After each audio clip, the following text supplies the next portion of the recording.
Hello, people. This is once again your boy, your man, your YouTuber, Jack McCarthy. And today I'm reacting to the latest Mr. Nightmare video. This is 4 true scary stories with footage. That's pretty awesome because it has footage, video evidence proof, boy. Before I begin, like the video, subscribe to the channel, click the little bell so you never, ever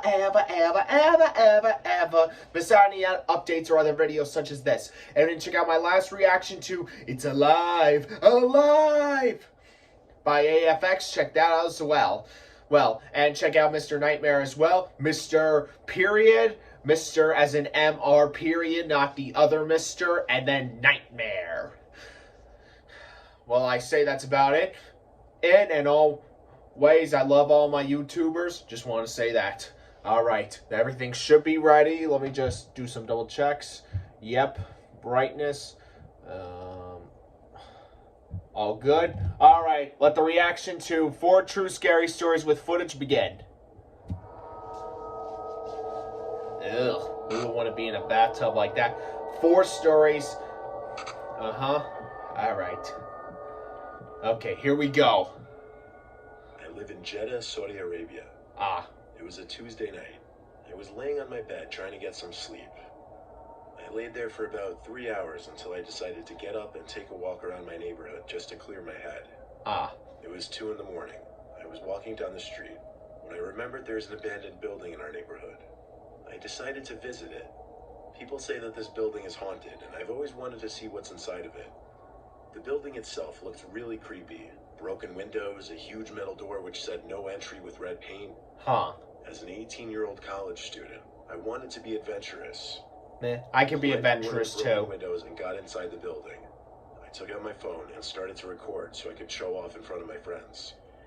Just to let you guys know, my phone works completely fine. There's no problem with it. Okay. The place was really dark.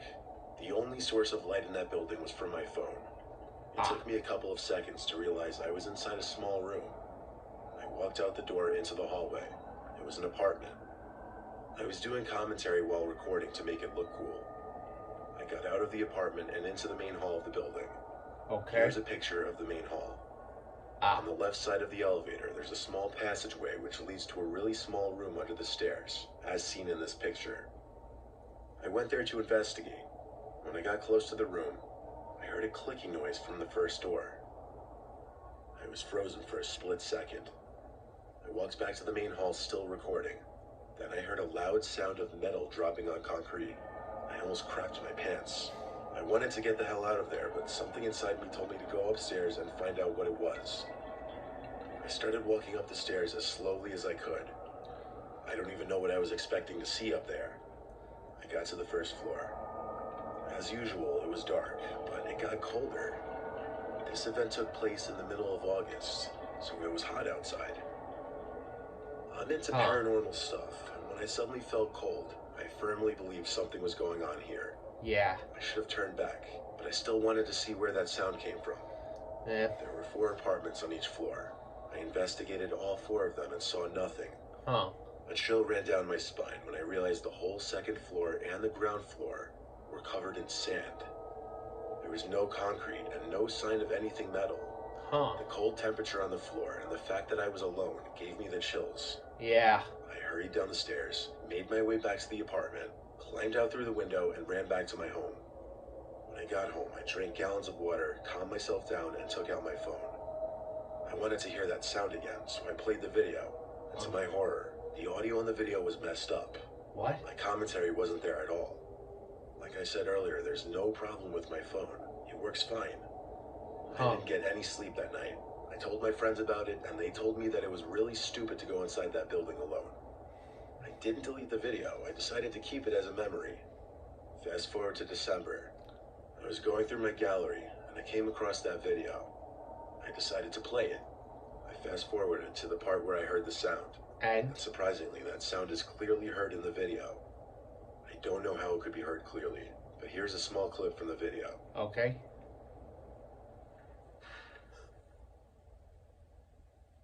I heard it too.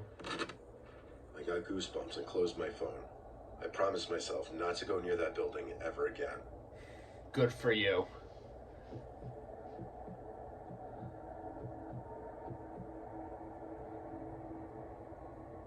Let me start out by saying I was a non-believer of the paranormal until this night. Okay. I was with 4 buddies. I won't list any names for safety reasons. Respectable. We went to hang out and talk in an old, supposedly haunted trailer late at night. The owner and multiple people who lived there all told me that it was haunted by demons, and me being the new guy to the group, I needed to be initiated. Oh, This boy. initiation consisted of walking into the haunted back room. I did as they said after they convinced me, and walked in and then quickly ran out. My friends thought it was hilarious and went to prove to me that it was all not real. I went behind them to record them and see if we could get any proof of the demon. My friend went to open the closet, and that's when I got spooked by a loud audible crash in the closet and ran away. My friend thought it was hilarious, and after more convincing, dragged me back inside the house to record him.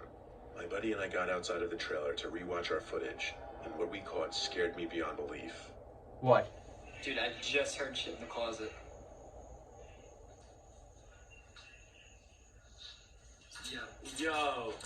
Yo, bro. No. Oh, fuck! Hey. What the fuck? Oh, shit! What the fuck is in there? Oh, Sorry. One. Chase, look at this. Dude, I saw it. Get the hell out of there, dude!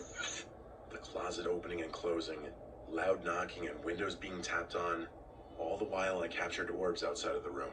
Huh. While I was outside waiting for my friend to come back out, I heard the trash cans rattle and immediately called my friends out.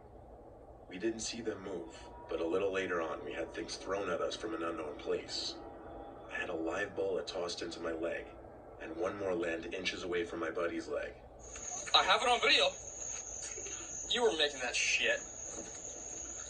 Wait, if you're there, then who's throwing shit? Huh? I just came back from smoking with Roy. Yeah. They just passed by, I took a hit, and they kept walking. We have actual fucking proof of that ghost. Eventually we went to get out after I practically dragged my friend into the car, only to have our car alarm go off as we opened the car door. Ah, jeez. When we got home, my buddy showered and said his back hurt, and when I checked, I saw he had multiple scratches up and down his back, as you can see in this image. Jesus Christ, man.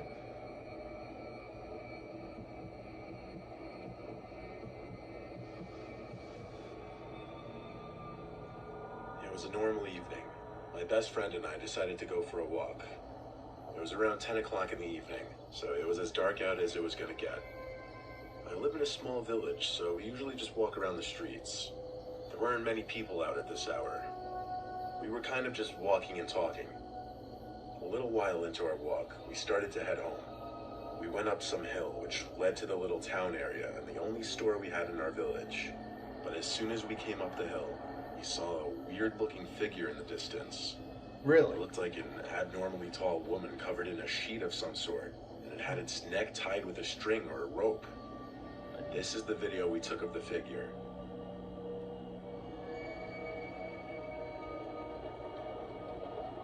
It must be her. Oh my god. Honestly, it reminded us of the movie The Nun. Oh It was yeah. really hard to see since it was totally dark and the streetlights weren't exactly the brightest. It was moving very slowly, and it was waddling left and right like it was drunk or injured or something. We couldn't figure out if it was walking our way or not because it was moving so slowly. It was a really disturbing sight at that moment, at that hour of the night. After half a minute of standing there, we realized it was walking towards us. We ran as fast as we could when we realized it didn't even have a visible face or just anything to take note of specifically. We Whoa. walked around to go home, hoping we wouldn't see her again, but we thought we would, because if we calculated it right, we would meet again on one intersecting street, but luckily we didn't.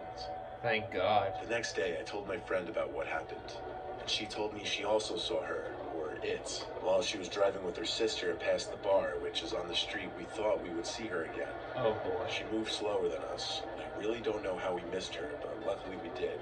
Well, My thank friend God. described the figure just as horrifically as it appeared from a distance to us that night. And since that night, we never saw her again. Well, good, because once is enough. Up here comes the fourth story. This just happened a couple days ago. This isn't something that happened to me, but rather something that happened to a family friend.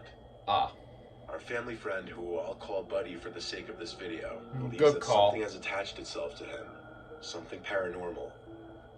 It started when he moved into a new house. Almost right away, Buddy and his family started experiencing paranormal activity, such as shadows and voices. really? One night, Buddy had found a weird discovery in the basement of his new home. Upon doing some moving in the basement, he found something that he had not seen prior to the move-in. What? He found a stolen cemetery wreath. What? This made partial sense because the town cemetery was in walking distance of the house. Ah, Buddy was aggravated with the activity going on in his new home. So out of anger, he snapped the cemetery wreath, and in his own words, "When I snapped the wreath, every dog in that town started howling. There must have been 20 dogs all howling at the same time. I was scared to death." After that, the activity worsened, and they had no choice but to move.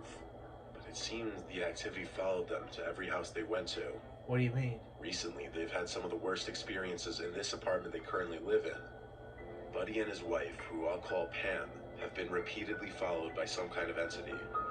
They decided to set up a phone recording for the night and try to capture anything that might seem paranormal as evidence that they weren't crazy.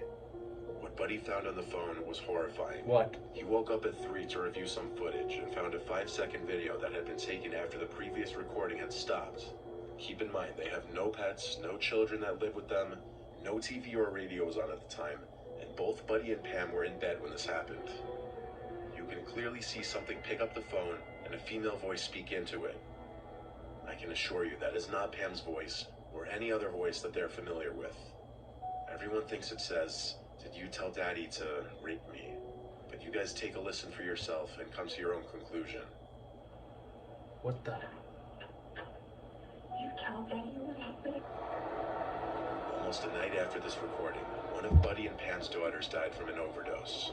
She was 30 years old and 7 months pregnant and a mother of 4, getting ready to be 5. Could this video have something to do with it? We don't know. But if it is a coincidence, then it sure is one hell of a scary one. Ah, jeez. Now that really got under my skin. Oh, I can feel all the hair standing up and all the goosebumps around me. Oh, jeez. Some scary stuff. Maybe one day I might come across it. You never know. If I do, I'll tell you about it, and maybe you'll hear from Mr. Nightmare when I tell the story. Alright, I hope you guys like this video. Like this video, subscribe to it, click the little bell so you never, ever miss out any updates such as this. And make sure you check out Mr. Nightmare as well. Jack McCarthy, signing off. Bye.